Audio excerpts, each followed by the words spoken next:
శ్రీ మహాగణాధిపతయే నమః. ఐం మహాసరస్వత్యే నమః. శ్రీ లలితాంబికాదేవి నమః.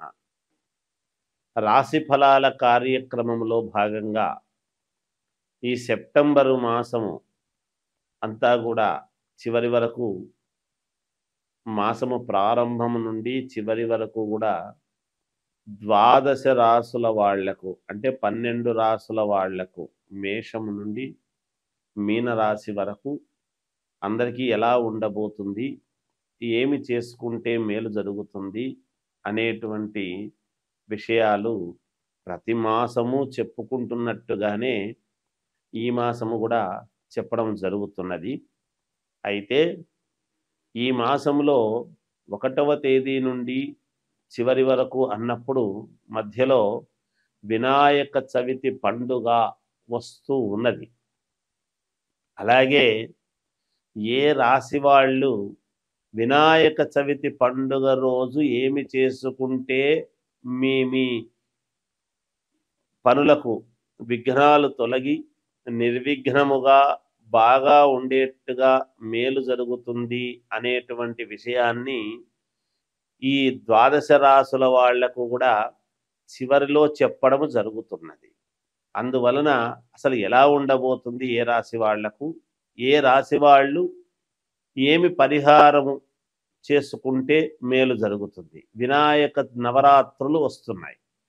ఈ వినాయక నవరాత్రులలో ఏదో ఒక రోజు, ఏ రోజైనా పర్వాలేదు, ఏమి పాటిస్తే మీకు మేలు జరుగుతుంది. 11 రోజుల లోపల మొదటి రోజే అందరికీ కుదరకపోవచ్చును కదా.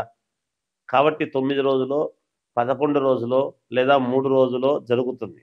అయితే ఇళ్లల్లో పూజలు చేసుకుంటారు, వినాయక చవితి పూజలు. కానీ వినాయక దేవాలయములో చేసుకునేటువంటి పరిహారం ఏమిటి అనేటువంటిది నేను చెబుతాను. మనం ఏ కార్యక్రమం చేసినా ముందు వినాయకుణ్ణి పూజిస్తాం. అలా మేలు జరగడానికి మీకు తెలియజేస్తున్నాను. పూర్తిగా విని శ్రద్ధగా అవి పాటించండి, తప్పకుండా మీకు విజయము లభిస్తుంది అనేటువంటిది తెలియజేస్తున్నాను.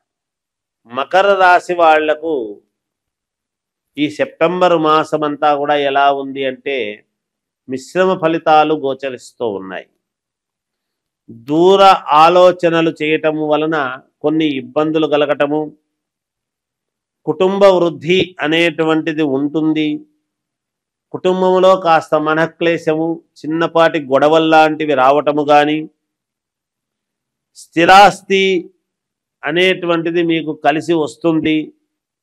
గొడవలతో కూడినటువంటి విధానముగా పూర్ణత్వమే ఆస్తి రావటం అనేటువంటిది జరుగుతుంది గాక, సమయానికి తినకపోవడము వలన అజీర్ణ వ్యాధి వలన బాధపడము, కాస్త శరీర రుగ్మతలు అనేటువంటివి ఏర్పడతాయి. వృధాగా తిరగటం అనేటువంటిది జరుగుతుంది. 1-2 సార్లు తిరగవలసినటువంటి చోటికి వృధా ప్రయాసగా తిరగటము, పని కాకపోవటము, ఆ పని అయితే బాగుండును అనేటువంటి దాని గురించి తిరగాల్సి వస్తుంది. తిరుగుతారు కానీ ఆ పని అవదు, కాలేదే అని బాధపడతారు గాక. ధన వ్యయము అనేటువంటిది ఉన్నది. ఉన్న ధనాన్ని వ్యయము చేసుకోవడము కూడా ఉంటుంది. తెలిసిన వాళ్లకు కానీ, మిత్రులకు కానీ, బాగా కావాల్సినటువంటి వ్యక్తులకు అనారోగ్యము, కాస్త ఇబ్బంది అయింది అనేటువంటి భావనతో మీరే దగ్గరుండి ఇటువంటి సమయంలో మీరు 10 రూపాయలు ఖర్చు పెట్టాల్సినటువంటి ఇది బహుశా రావచ్చును, రాకపోవచ్చును, వచ్చే అవకాశాలైతే ఉన్నాయి గాక. కుటుంబమునందు వైరములు, అంటే మీరు మాట్లాడేటువంటి ప్రతి మాట కూడా ఎంత జాగ్రత్తగా మాట్లాడినా, ఎప్పుడైతే మనకు అనుకూలమైనటువంటి పరిస్థితులు లేవో, అంటే సమయానికి ఒక్కొక్కసారి తాడు కూడా పామై ఏదో మనకు ఎదురు తిరిగింది అన్నట్టుగా ఇంట్లో వాళ్లతో కూడా కొన్ని మాటలు పడాల్సినటువంటి అవసరము ఏర్పడవచ్చును. తరచూ ప్రయాణాలు చేయవలసినటువంటి ఇది ఉన్నది ఈ మాసములో. వృత్తి వ్యాపారము చేసుకునేటువంటి వాళ్ళు మాత్రము పై అధికారులతో మన్ననలు పొందుతారుగాక. దైవానుగ్రహము చేత మీరు మేలు పొందేటువంటి అవకాశము ఉన్నది. నిరంతరము దైవ ప్రార్థన, ఇంటి దేవుణ్ణి తలుచుకుంటూ ఉండండి, మేలు జరుగుతుంది. ఏది ఏమైనా మీ కులదేవునికి ఒక్కసారి కుటుంబం అంతా కూడా వెళ్ళి రండి. ఇంకా మేలు జరుగుతుంది. ఇంకా మెరుగైనటువంటి ఫలితాలు మీకు సాధించుకోవాలి, మేలు జరగాలి అన్నప్పుడు ఈ గణపతి నవరాత్రులలో ఏదో ఒక రోజు, పర్టికులర్గా ఈ రోజే అని కాదు, ఏ రోజైనా పర్వాలేదు, మీరు శనగలు 1.5 కిలో శనగలు తీసుకొని, కాస్త బెల్లము 1.5 కిలో తీసుకొని, అలాగే ఒక బంగారు వర్ణము కలిగినటువంటి రవిక గుడ్డ, అంటే పసుపు ఎరుపు కలిగినటువంటివి, బంగారు అంటే గోల్డ్ కలర్ రవిక గుడ్డ తీసుకొని గణపతికి ఇవ్వండి, అక్కడ అర్చకుడికి ఇవ్వండి. ఇచ్చి మీ పేరుతో అర్చన కానీ పూజ కానీ చేయించుకోండి, మీకు తప్పకుండా మేలు జరుగుతుంది. విషయం ఏమిటి అని మనం ఒక్కసారి చూసుకున్నట్లయితే, శ్రావణ మాసం అయిపోతూనే భాద్రపద మాసము వస్తుంది. భాద్రపద శుద్ధ చవితి వినాయక చవితి.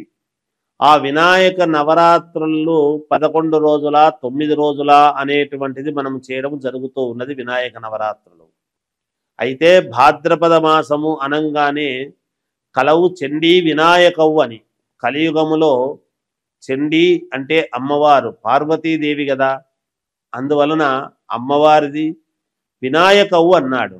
అంటే వినాయకుడు. మనం ఏ కార్యక్రమము చేసినా, ఏ పూజ చేసినా, ఏది తలపెట్టినా ముందు గణపతి పూజ చెయ్యందే, ముందు గణపతి స్మరణ చెయ్యనిదే మనం ఏది చేయటానికి లేదు. ఎందుకంటే దేవతలు కూడా గణపతికి ప్రథమ గణాధిపత్యం అనేటువంటిది ఇచ్చారు. కాబట్టి మనము కార్యము ఏది తలపెట్టినా అది నిర్విఘ్నముగా సాగాలి అంటే అందుకని వినాయకుడి యొక్క మననం మనం చెయ్యాలి. అందుకే ఏదైనా ఒక శుభకార్యం చేస్తున్నామంటే ముందు వినాయకుడిని చేసి పెట్టకూడదు పసుపుతో.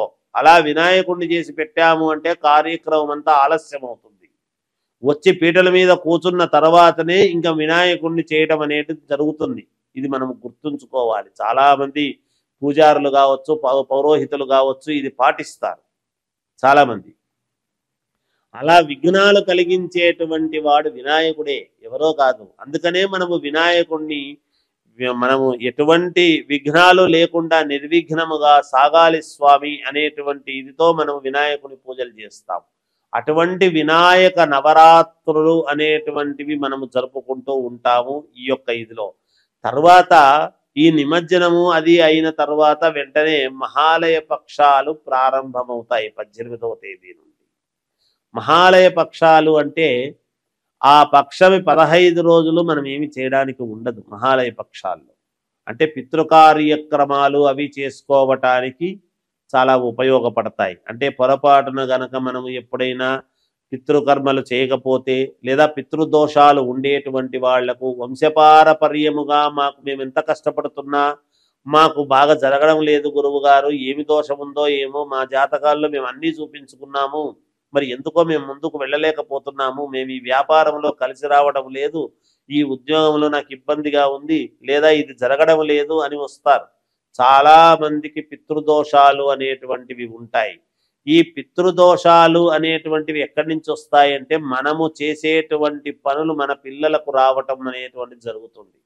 అందుకనే మనము పుణ్యము చేస్తే పుణ్యము పిల్లలకు వస్తుంది, మనం ఏదైనా ఇబ్బందులు చేస్తే ఇబ్బందులు పిల్లలకు వస్తాయి. అది గమనించాలి. అది అలాంటి పితృదోషాలు అవి ఉండి వాటి వలన ఎవరెవరికి ఎటువంటి పితృదోషాలు ఉన్నాయి ఏమిటి అనేటువంటి వాటి పరిహారాలు చేసుకోవటానికి మనము జీవితంలో ముందుకు వెళ్ళటానికి ఆ మహాలయ పక్షం అనేటువంటివి మనకు చాలా వరకు మేలు చేస్తుంది. అటువంటి సమయంలో గనక దోషాలు పోవడానికి గనక మనం చేసుకున్నాము అంటే మన జీవితంలో ఎన్నో కోట్ల రెట్లు మేలు జరిగే అవకాశం ఉంటుంది. ఎప్పటి నుంచో బాధపడుతుండేటువంటి బాధలన్నీ కూడా తొలగిపోయి మేలు చేసుకోవచ్చు. అయితే ఎటువంటి పరిహారాలు గురువు గారు అనవచ్చును. అయితే ఎవరి జాతకాన్ని బట్టి వాళ్లకు పరిహారాలు ఉంటాయి, ఎవరి స్థితిగతులను బట్టి వాళ్లకు పరిహారాలు ఉంటాయి. అంటే స్థితిగతులను బట్టి పరిహారాలు అంటే డబ్బు గురించి అని కాదు, జాతక స్థితిగతులను బట్టి, జాతకములో ఉండేటువంటి నవగ్రహ స్థితిగతులను బట్టి నేను చెబుతున్నాను. ఆస్తిపరుడైతే ఎక్కువ ఉంటుంది, ఆస్తి లేని వాళ్ళకైతే తక్కువ ఉంటుంది అని ఆ ఉద్దేశంతో అనడం లేదు. అంటే ఉన్న గ్రహస్థితులను బట్టి, వాటి యొక్క కర్మ ఫలితాలను బట్టి, పితృదోషాలు ఎటువంటి ఉన్నాయి ఏమిటి అనేటువంటిది చూసుకొని ఎటువంటి దోషాలను మనము పోగొట్టుకుంటే మేలు అనేటువంటి దానికి మహాలయ పక్షాలు ఉన్నాయి. ముందు వినాయకుడి యొక్క పూజలు జరుగుతూ ఉన్నాయి, నవరాత్రులు. ఇవి రెండూ కూడా భాద్రపద మాసములో రావటము విశేషం. ఎప్పుడూ కూడా భాద్రపద మాసంలోనే వస్తాయి. దీంట్లో పెద్దగా ఏమీ ఆలోచన ఏమి లేదు. అంటే పౌర్ణమి వరకు చూడండి, భాద్రపద శుద్ధ పౌర్ణమి వరకు వినాయకుడి యొక్క వ్యవహారాలన్నీ కూడా నడుస్తాయి. ఆ తర్వాత పౌర్ణమి తర్వాత నుంచి మహాలయ పక్షాలు మళ్ళీ అమావాస్య వరకు ఉంటాయి. ఆ తర్వాతనే మనకు ఏమిటి అంటే మళ్ళీ నవరాత్రులు, అమ్మవారి నవరాత్రులు. అందుకే నేను మొదట్లోనే కలవు చండీ వినాయకవు అన్నాను. అమ్మవారి నవరాత్రులు అంటే మొదట కొడుకువి నవరాత్రులు, తర్వాత తల్లికి నవరాత్రులు. వీళ్ళిద్దరికే నవరాత్రులు. పేరు ఏది పెట్టినా గుప్త నవరాత్రులని ఇవన్నీ కూడా తర్వాత మళ్ళీ మనం చెబుతాం మామూలుగా. అవి ఏవి పెట్టినా ప్రాధాన్యత ఏమిటి అంటే గణపతి నవరాత్రులు, ఈ దసరా శరన్నవరాత్రోత్సవాలకు అమ్మవారి నవరాత్రులు. అందుకే తల్లి కొడుకు, ఇంట్లో పెద్ద కొడుకు ప్రతి వాళ్లకు కూడా పెద్ద కొడుకు వినాయకుడితో సమానమే, చిన్న కొడుకు సుబ్రహ్మణ్య స్వామితో సమానమే. అదేమిటి గురువు గారు, ఒకవేళ 3-4 కొడుకులుంటే అని అనుకోవచ్చు. నేను మాట వరుసకే చెప్పాను పెద్ద కొడుకు వినాయకుడు లాంటి వాడు అని. ఎందుకంటే బరువు బాధ్యతలు వినాయకుడికి తెలిసినంతగా ఎవరికి తెలియదు. అందుకని ఆయనకు మనము ఆరాధించడంలోనే మన బరువు బాధ్యతలన్నీ కూడా తొలగాలి, మేలు జరగాలి అని కదా మనం పూజిస్తాం. అందువల్ల చెప్పాను. ఈ భాద్రపద మాసాన్ని అందరూ కూడా సద్వినియోగం చేసుకొని మీకు తగిన తోచిన విధముగా గణపతి నవరాత్రులలో పాల్గొని మీరు ఇది చేసుకోండి. తర్వాత మహాలయ పక్షాలలో మీకు కావాల్సినటువంటి అయ్యగారుల దగ్గరికి వెళ్ళి మీ జాతకాలను చూపించుకొని ఏమైనా పితృదోషాలు ఉంటే ఈ మహాలయ పక్షంలో ఈ 15 రోజులలో అవి పోగొట్టుకునే విధముగా చేసుకోండి. తద్వారా మీ ఎదుగుదలకు మీరే మూర్ధన్యులు కండి, మేలు జరుగుతుంది. జయోస్తు.